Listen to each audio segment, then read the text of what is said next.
سب سے پہلے خانہ کعبہ کی تعمیر فرشتوں نے کی، پھر اس کے بعد خانہ کعبہ کی تعمیر حضرت آدم علیہ السلام نے کی، پھر اس کے بعد خانہ کعبہ کی تعمیر آدم علیہ السلام کے سب سے چھوٹے صاحبزادے جن کو اللہ نے نبوت عطا کی شیش بن آدم نے کی، اور چوتھی دفعہ اس خانہ کعبہ کی تعمیر حضرت ابراہیم علیہ السلام نے کی۔ حضرت ابراہیم علیہ السلام نے جو خانہ کعبہ کی تعمیر کی اس کے اندر حتیم بھی شامل تھا۔ مستطیل شکل میں خانہ کعبہ موجود تھا جو آج مربع کی شکل میں ہمیں نظر آتا ہے۔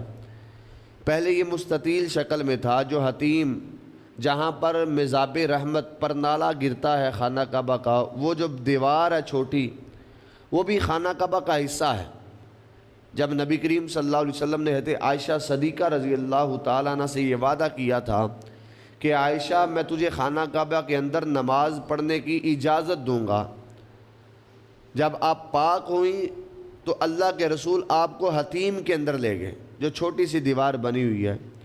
تو حضرت عائشہ صدیقہ رضی اللہ تعالیٰ نے عرض کی یا رسول اللہ آپ نے تو وعدہ کیا تھا کہ میں خانہ کعبہ کے اندر نماز پڑھنے کے لیے لے کے جاؤں گا، تو یہ تو دیوار ہے چھوٹی حتیم کی، آپ نے فرمایا یہ بھی خانہ کعبہ کا اندر والا حصہ ہے، جتنا ثواب خانہ کعبہ کے اندر نفل پڑھنے کا ملتا ہے اتنا ہی ثواب حتیم میں نفل پڑھنے کا مل رہا ہے، کیونکہ یہ بنیاد جو بنائی تھی ابتدا میں وہ حتیم شامل تھا، بعد میں قریش والوں نے اسے نکال دیا۔ کیوں نکالا اس کی تفسیر آگے آ رہی ہے۔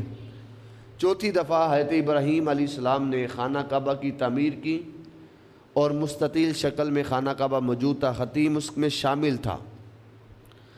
حضرت ابراہیم علیہ السلام نے خانہ کعبہ کی تعمیر کرنے کے بعد دعا کی، کہا یا اللہ اس کو بسانے کے لیے بھی کوئی بھیج دے۔ اللہ رب العزت نے کہا ابراہیم تم دعا مانگو اور صدا دو۔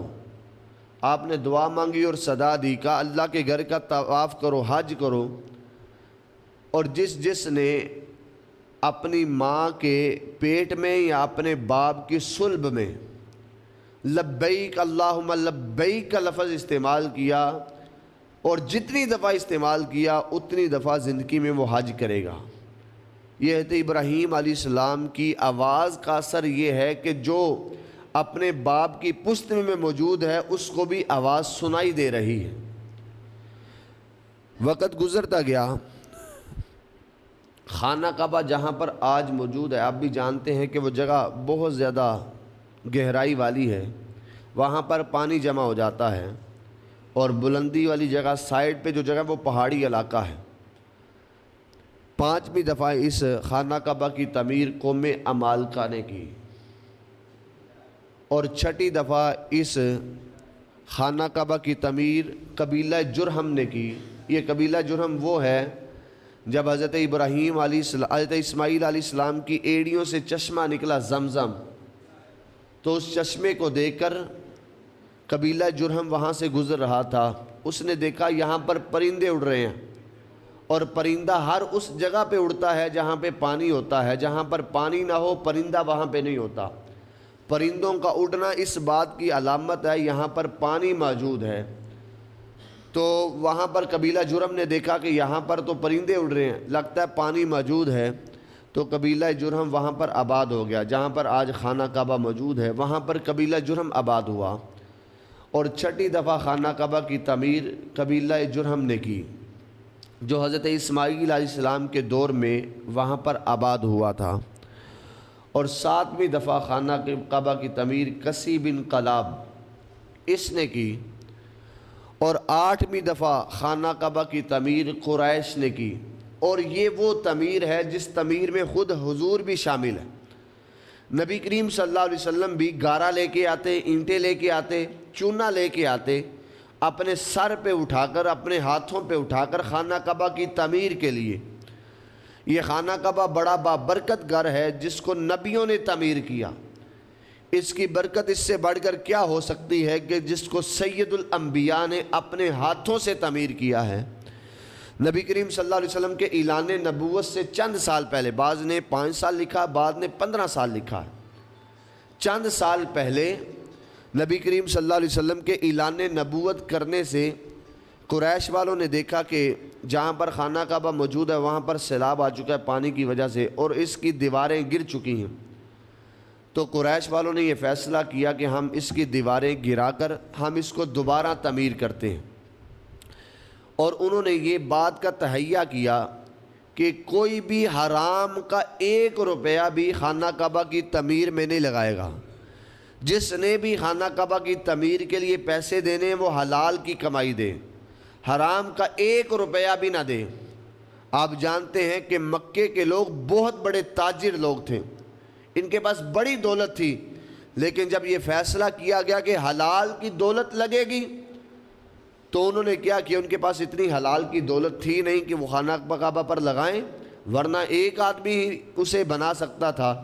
لیکن جب انہوں نے کہا یہ اللہ کا گھر ہے، پاک چیز ہے، پاک جگہ ہے، اس کو حلال کے پیسوں سے تعمیر کرنا ہے، حرام کے پیسوں سے تعمیر نہیں کرنا، پھر انہوں نے کہا پیسے دو۔ اب کسی کے پاس حلال کے پیسے اتنے تھے نہیں کہ وہ دے، پھر انہوں نے کیا کیا، مزدوریاں کی، بڑے بڑے تاجروں نے دہاڑی کی، انہوں نے اونٹنی کا دودھ بھیجا، جو بھی پیسے بنتے شام کو جو بندہ مقرر کیا تھا اسے جمع کروا دیتے۔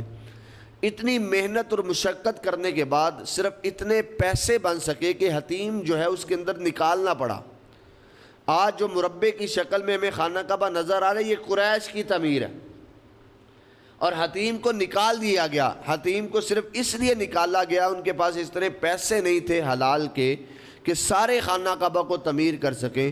انہوں نے حتیم کو نکال کر مربے کی شکل میں خانہ کعبہ کو کر دیا اور تعمیر کرنا شروع کیا۔ جب تعمیر کیا، اب سب سے جو بڑا مسئلہ تھا ان کے لیے، وہ سب سے بڑا مسئلہ یہ تھا کہ حجر اسود کو کون سا قبیلہ لگائے۔ جب حجر اسود کو لگانے کی باری آئی، حجر اسود یہ جنتی پتھر ہے، یہ کوئی عام پتھر نہیں ہے۔ حدیث میں آتا ہے یہ اس پتھر سفید تھا جب جنت سے آیا، لیکن اس پتھر نے لوگوں کے گناہوں کو چوس لیا، اور گناہوں کو چوستا چوستا یہ پتھر سیاہ ہو گیا۔ اور ایک حدیث میں آتا ہے جو بندہ بھی حجر اسود کو چوم لیتا ہے، حجر اسود اس کے سارے گناہوں کو چوس لیتا ہے۔ جو چومتا ہے اس کے یہ گناہوں کو چوستا ہے۔ اس کی تفسیر ذرا آگے آئے گی۔ 8ویں دفعہ جب قریش نے تعمیر کیا تو سب سے بڑا مسئلہ جو بنا وہ مسئلہ یہ تھا کہ حجر اسود کو کون سا قبیلہ لگائے۔ جب حجر اسود کو لگانے کی باری آئی تو ایک قبیلہ کہنے لگا ہم نے محنت زیادہ کی ہے ہم لگائیں گے، دوسرا قبیلہ کہنے لگا ہم نے ذرا پیسے زیادہ دیے ہم لگائیں گے، تیسرا کہنے لگا ہم لگائیں گے۔ ان قبائل میں لڑائی ہونے لگی، اور بہت بڑی لڑائی تھی۔ ان میں سے جو سب سے عقل مند انسان تھا اس نے کہا اس طرح کرتے ہیں، کل جب ہم خانہ کعبہ کے اندر داخل ہوں تو جو بندہ سب سے پہلے خانہ کعبہ کے اندر داخل ہوگا، جو سب سے پہلے موجود ہوگا، وہ بندے کے فیصلے کو مان لیا جائے گا، یا وہ لگائے گا یا اس کے فیصلے کو مان لیا جائے گا۔ اگلا دن جب ہوا، صبح صبح سارے لوگ خانہ کعبہ کی طرف بھاگے تو دیکھا سامنے سید الانبیاء بیٹھے ہوئے ہیں، حضور صلی اللہ علیہ وسلم کی ذات خانہ کعبہ کے اندر موجود ہیں۔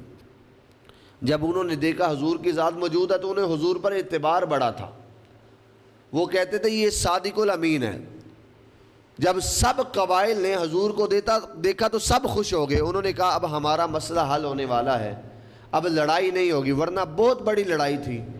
نبی کریم صلی اللہ علیہ وسلم سے انہوں نے کہا آپ پتھر کو لگا دیں، آپ نے کہا یوں نہیں بلکہ اس طرح کرتے کہ چادر منگواؤ۔ انہوں نے کپڑا منگوایا، اس کے اندر حضور نے اپنے ہاتھوں سے حجر اسود کو رکھا، کہا ہر قبیلے کا ایک ایک آدمی آگے آئے، وہ اس چادر کو پکڑے۔ ہر قبیلے کے ایک ایک آدمی نے اس چادر کو چاروں طرف سے پکڑ لیا۔ سارے قبائل بھی خوش ہو گئے کہ ہم نے اس پتھر کو اٹھایا ہے، کوئی ناراض بھی نہیں ہوا۔ حضور نے کہا اسے لے کے آؤ، جب وہ لے کے آئے تو حضور نے خود اپنے ہاتھوں سے پکڑ کر اس حجر اسود کو اس کونے میں لگا دیا جہاں سے طواف شروع ہوتا ہے۔ یعنی نبی کریم صلی اللہ علیہ وسلم کی حکمت دیکھیں کہ ان کی لڑائی بھی ختم ہوئی، سارے قبائل بھی راضی ہوئے، اور اپنے ہاتھوں سے اس پتھر کو بھی لگا دیا۔ کسی ناپاک کا ہاتھ بھی اس پتھر کو نہیں لگا۔ یہ نبی کریم صلی اللہ علیہ وسلم کی حکمت اور دور اندیشی ہے کہ نبی کریم صلی اللہ علیہ وسلم نے سارے قبائل کو بھی راضی کر لیا اور حجر اسود کو اپنے ہاتھوں سے لگا دیا۔ یہاں تک کہ 9ویں دفعہ اس خانہ کعبہ کی تعمیر حضور کے وصال کے بعد جب خانہ کعبہ کے مکے کے گورنر عبداللہ بن زبیر بنے، انہوں نے حضرت عائشہ صدیقہ رضی اللہ تعالیٰ عنہ کی بارگاہ میں عرض کی کہ اماں جان مجھے بتائیں، حضور کی کوئی خواہش تھی جو آپ زندگی میں چاہتے تھے لیکن نہیں کر سکے؟ کوئی خواہش ایسی ہوتی ہے بندے کی کہ بندہ ساری زندگی چاہتا ہے لیکن کسی مجبوری کی خاطر، کسی کے رکھ رکھاؤ کی خاطر وہ نہیں کر سکتا، لیکن وہ موقع بعد میں بن جاتا ہے۔ بعد والے لوگ شاید کر دیں کہ ہمارے باپ کی یہ خواہش تھی، میری ماں کی یہ خواہش تھی۔ جس طرح نسائی شریف کی حدیث مبارکہ ایک عورت حضور کی بارگاہ میں آئی، کہا یا رسول اللہ میری ماں بیمار ہے۔ ایک حدیث میں آتا میری ماں کا انتقال ہو چکا ہے، اگر وہ زندہ ہوتی تو میری ماں کا ارادہ یہ تھا کہ وہ حج کرتی، کیا میں اپنی ماں کی طرف سے حج کروں تو حج ادا ہو جائے گا؟ حضور نے بڑی پیاری مثال دیتے ہوئے سمجھایا، کہا اگر تیری ماں پر قرضہ ہوتا کیا تو ادا کرتی؟ کہا ہاں یا رسول اللہ میں ادا کرتی۔ کہا یہ بندوں کا حق ہے، اللہ کا حق تو اس سے بھی زیادہ ہے، تم حج کرو تمہاری ماں کو اس کا ثواب ملے گا۔ بعض دفعہ بندہ کرنا چاہتا ہے زندگی میں لیکن مہلت نہیں ملتی، کوئی سبب نہیں بنتا۔ اولاد کو اللہ دولت دے دیتا ہے، پھر اولاد اپنے نام کا بھی کرتی ہے، پھر اپنے باپ کے نام کا بھی کرتی ہے، پھر اس کو بھی ثواب مل جاتا ہے، پھر اگلے سال جب اپنے باپ کے نام کا کرتا ہے اللہ اسے بھی ثواب عطا کر دیتا ہے۔ اسی طرح حضرت عبداللہ بن زبیر نے حضرت عائشہ صدیقہ رضی اللہ تعالیٰ عنہ کی بارگاہ میں کہا اماں جان مجھے بتائیں کہ حضور کی کوئی خواہش ہو جو کرنا چاہتے ہوں لیکن دنیا میں کر نہ سکے ہوں، میں آپ کا غلام اس خواہش کو پورا کرنا چاہتا ہوں۔ تو حضور صلی اللہ علیہ وسلم کی زوجہ نے بڑا پیارا جملہ کہا حضور کی خواہش تھی، اور حضرت عائشہ صدیقہ رضی اللہ تعالیٰ عنہ اکثر کہا کرتے تھے عائشہ اگر مجھے مسلمانوں کے نئے اسلام میں داخل ہونے اور کمزور ایمان کا خدشہ نہ ہوتا تو میں خانہ کعبہ کو گرا کر وہی تعمیر بناتا جو حضرت ابراہیم علیہ السلام نے خانہ کعبہ کی تھی، جس میں حتیم بھی شامل تھا، اور خانہ کعبہ کے 2 دروازے بناتا، لوگ خانہ کعبہ کے اندر سے گزرتے اور ایک دروازہ مشرق کی طرف ہوتا ایک مغرب کی طرف ہوتا، لوگ اندر سے گزرتے دوسرے دروازے سے باہر نکل جاتے۔ حضرت عبداللہ بن زبیر نے جب یہ خواہش سنی تو آپ نے خانہ کعبہ کو گرایا، گرانے کے بعد حتیم کو خانہ کعبہ کے اندر شامل کیا، خانہ کعبہ کے 2 دروازے بنائے، حضور کی خواہش کو پورا کیا۔ اب مجھے بتاؤ جو بندہ حضور کی خواہش کو پورا کرے کل قیامت کے دن اللہ کا رسول کیا اس کی خواہش کو پورا نہیں کرے گا؟ ہر مومن کی یہ تمنا ہوتی ہے کہ میرا نبی میرے ساتھ ہو۔ شاید حضرت عبداللہ بن زبیر کے دل میں یہ تمنا ہو کہ آج میں اللہ کے رسول کی خواہش کو پورا کروں، کل قیامت کے دن اللہ کا رسول میری خواہش کو پورا فرمائے گا، اور ان کی خواہش اس سے بڑھ کر کیا ہوگی؟ یہی ہوگی کہ جنت الفردوس میں ساتھ مصطفیٰ مل جائے، نبی کریم صلی اللہ علیہ وسلم کا ساتھ مل جائے۔ صحابہ کی اس سے بڑھ کر اور کوئی تمنا نہیں ہو سکتی۔ یہاں تک کہ کافی سال یہ معاملہ چلتا رہا، وقت گزرتا گیا، عبد الملک بن مروان کا دور آیا، اس نے اپنا گورنر بنایا حجاج بن یوسف کو، اپنا خلیفہ مقرر کیا۔ حجاج بن یوسف نے کیا کیا؟ یہ صحابی تھے حضرت عبداللہ بن زبیر، ان کو معاذ اللہ خانہ کعبہ کے ساتھ لٹکا کر شہید کر دیا، لٹکا کر انہیں شہید کر دیا، خانہ کعبہ کا غلاف جلا دیا گیا۔